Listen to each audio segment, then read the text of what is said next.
So in any event, um, about 3 weeks ago, we left here. Kirsty and I and Simona left here, and we were on our way to Tallinn, Estonia for Mind Valley University. And as we were flying, I know sometimes that you can be scared if there's like turbulence and stuff, but no turbulence, smooth flight.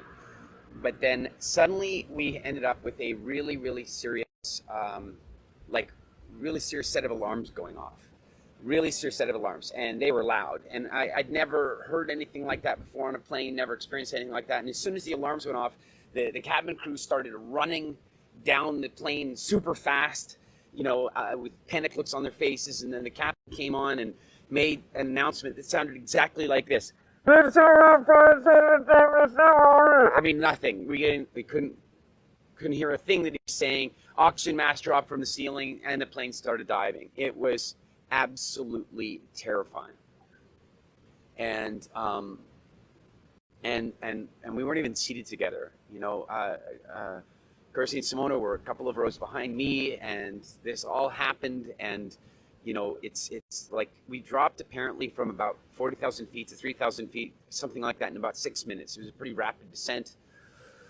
Then as we leveled off, we're all the oxygen masks swinging from the ceilings, and people in various states of everything from almost catatonia to panic. And then the captain told us we were going to be landing in 15 minutes in London. And then he's like, no, we can't land in London. We're going to be landing in Brussels. And then he was like, no, actually, now we're going to land in Dusseldorf. And so we ended up flying at low altitude like this in this really terrifying situation for about 2 hours. And that's a lot of contemplation time. I've been involved in a couple of, say near-death experiences in my life. I've had a few of those. I was in a casino once when 4 men walked in with assault rifles and started shooting. That's pretty scary. A couple of white rhinos tried very hard to kill me one day in the bush in Africa. I've had other situations where I really thought that death might be immediate, might be coming right now. But I don't think ever before in my life I've sat there and contemplated my death for such a very long time, and therefore even my life. And things have been different since. I don't exactly know how to describe it for you. I don't exactly know how to put it into words yet. But there is a different texture to the fabric of my experience now than before this happened. It's like, I don't know. It's like there's a richer version of now happening around me. I'll find a better way to say this eventually. But right now it just, like for example, we got home from the tour, and on the flight home from the tour, I was fine with the flying, no problem there. But I did find myself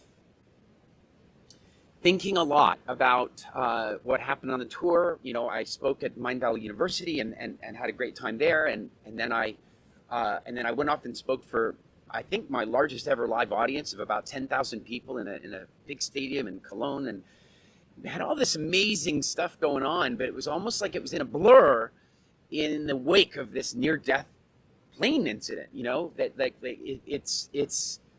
It was really fascinating. And then I got home, and of course, as soon as I got home, I was with my daughter, Zoe, and I don't know how to describe it, but every moment with her was even more important to me. Every cuddle was richer.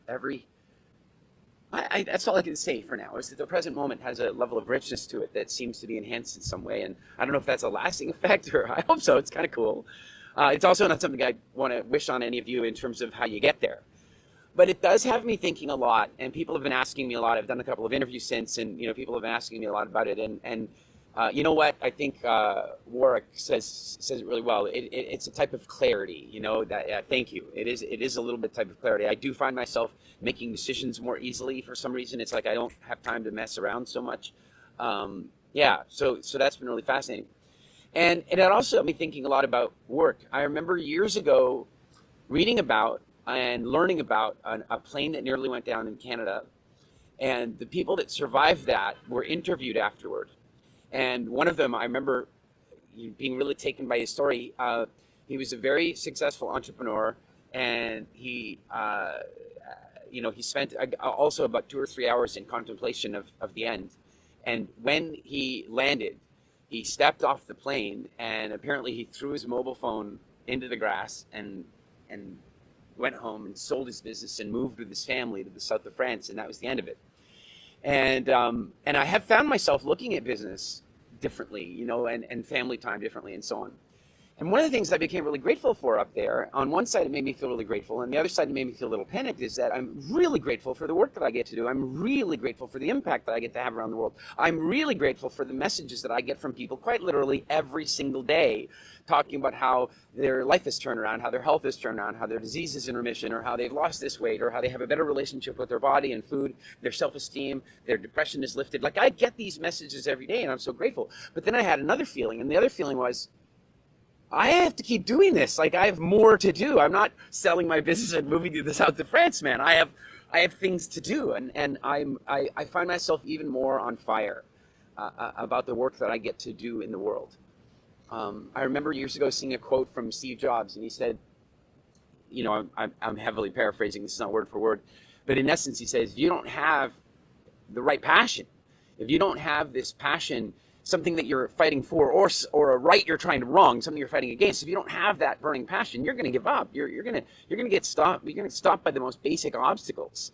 And I got to tell you, 10 years of this powerful food revolution, 10 years of helping people change their relationship with food and improve their health and all that sort of stuff, I feel like I've only scratched the surface of the responsibility that I feel about making this work happen. And so I've really felt myself even more inspired. First of all, grateful that I get to do what I'm doing, grateful that I found myself, with the right people around me and the right resources and a great publisher in Mind Valley. And I'm so blown away and honored by that. And then also I feel a really powerful sense of obligation and responsibility about that. So I kind of have a thought for you, and that is that, I was sitting with some friends last night. We were talking a little bit about immortality, right? Wouldn't immortality be cool? I don't know. I think that, here's the way I think about it. If you were born into mortality and you live for most of your life with mortality, then immortality might be pretty damn cool, right? Like, because you would cherish it maybe better. You would understand it. But if you were like born into immortality, if you were just born knowing it was going to be that way, I think you'd take it for granted. And you'd be like, oh, I really have been meaning to learn Spanish. But you're 2,000 years old. Like, when are you planning to do that? And in a sense, it's like the fact that there's an end is what creates the juice of the moment, right? It's what makes us want to use the time effectively and what have you. Don't get me wrong, I'm all for it. If we can achieve like longevity, escape velocity, and figure out a way to live forever, I'll join you if you'll join me. But for the time being, it does kind of seem like A, it's going to come to an end, and B, most of us take it for granted up until this moment where we're like, oh, Jesus, if only I'd done some things differently. If only I'd worked a little more at that and played a little bit more at that and spent a little bit more time with these people and so on. It seems like there's a lot of that going on. And so here's what I'm thinking. I think that, okay, I spoke for these schools at Mind Valley University in Tallinn, Estonia, just about 2 weeks ago. And I shared with them what happened on the plane, and their eyes were wide. Like, they were like, wow. And then I shared a different thought with them. And this was the thought that young people, the old expression, youth is wasted on the young, right? They don't understand at all the value of the youth and the time that's stretching out in front of them. They just don't get it. And so I always try to help kids get it. I want them to get it because I was lucky. I was in a really serious accident when I was 18 years old. I got third-degree burns, and I was in the hospital for 6 weeks, and it made me feel very real about the moment, right? Like life is to be cherished. And so the way I described it to kids is like this. I asked them, I said, look, when you have summer stretching out in front of you, right? Like at the beginning of the summer vacation through school, summer sort of, starts to take place, around the end of June, and then school is going to restart at the beginning of September, roughly like that. So I asked them, like, do you notice a difference in the early July days versus the late August days? And I'm like, yeah, totally. We totally take we celebrate the very early July ones. We celebrate them because like, oh, it's summer vacation. But then pretty soon you're just taking them for granted. And then, the last few days in August, you're like cherishing them and trying to get everything you can out of them before school starts, right? And they say this to me, and then I say to them, well, let me tell you something. August 1st is like your 50th birthday. That's it. August 1st is like your 50th birthday. If you think about it, right? You're born in, you're celebrating it to begin with, and then all of a sudden it's like, we just start taking it for granted and racking up debt and maybe eating in a way that's not responsible for our body and staying in relationships longer than we really should in some cases and what have you, and not juicing it all the way. And then all of a sudden we hear about midlife crisis, right? Somebody got to 50 and they're like, oh shit, I got to make big course corrections. So I don't know what side of that 50 line you're on. I can tell you, I'm right at that line. I'm 52 years old, and I am grateful. I am grateful for what I've done with the first 50, but I am driven to have as much fun as I can and have the best impact that I can with the next 50. And what I want to inspire you to do is to consider the same. What have you been putting off? What have you been not taking so seriously? What have you been half-assing? What have you been allowing? What have you been tolerating? Who have you been tolerating? What have you been tolerating about yourself? Like, what are some of the things that if you'd been on that plane with me, I just want you to think about it. Oxygen mask on, plane in the dive. What would you think about doing differently now? What would you do differently? And I challenge you to this week to think a bit about that. To try to create that same richness of the fabric of the experience that I was talking about. Just to try that this week. Just for a minute to try it and to cherish the moments with a little bit more richness and run a little less on autopilot. So I want you to think about that, because this vehicle that you're in, this meat sack that you live in, right? Like, you only get the one, and you want it to get you to the end. You do, and I don't think it's a matter of living forever, but I do think it's a matter of living the very best quality of life you can up until the finish line. That's what I'm thinking. What I'm thinking is that for those of you who have children or grandchildren, you want to be able to play with your grandchildren. You want to be able to jump in the pool with them and wrestle with them and run around and play tag with them. You want to be mobile and active. You don't want to be plugged into machines with hoses and drugs running your life. And I want that, and I'm sure you want that. And the issue is that it's not an accident that people end up that way. It's the small decisions, the small food decisions they make, the small exceptions they make. You know how, I had such a bad day. I really deserve something good, don't I? Or, I had such a good day. I think I deserve to celebrate with, like, we're always making an exception. And what I'm suggesting is we can do that as long as it's not every day. And as long as we have something more akin to like proper food freedom. So if you've ever thought about just stepping it up a little, it's stepping up your quality of experience, your emotional state, your physical state, your health, your understanding of metabolism. If you've ever thought, and by the way, in case you don't know Wildfit, like, I know some of you do, many of you do, most of you do probably, but if you don't, you need to know I'm not talking about going on a diet here. I don't believe in diets. They don't work. I can give you a long list of reasons why they don't work. We're not talking about that. We're talking about a reprogramming of your relationship with food.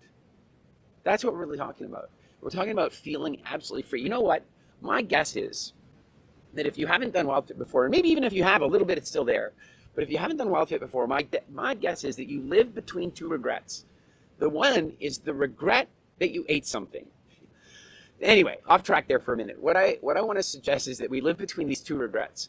The one regret is something I ate and I regret. And some of you have given some good answers here, like chocolate. Like, that's a very common one that we see, in donuts and all that kind of stuff. So, but then the other regret, and this is another one, is the regret that I didn't get to eat something. That, I saw something, my friend made me something, I walked past something, I craved it, but I didn't eat it, and I had regret about that. And what I want you to know is that you can actually live on the other side of those regrets so you never have them again, where you never ever feel like you wish you could have eaten something and you didn't, and that you never ever once ever again feel like, I wish I hadn't eaten that thing, because you have attained something that we call food freedom. And if you're the least bit interested in that, and tuning up your relationship with food, improving your health, and creating some youth and longevity and strength in your body, jump in with me tomorrow. The link is in the bio, or it's in the comments below if you're on Facebook. And I want to tell you about two very exciting things, and not maybe for you necessarily, maybe for you, but if you know somebody that needs this kind of help, please share this video with them.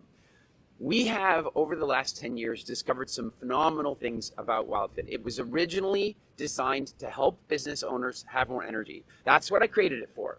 The fact that it became the most successful, the most effective weight loss program available was a bonus. The fact that it helps people reverse their type 2 diabetes is a bonus. The fact that it ends inflammation and pain, the fact that it alleviates depression and sadness and gets people off medications and stuff, all of that was a bonus. That's the truth of it.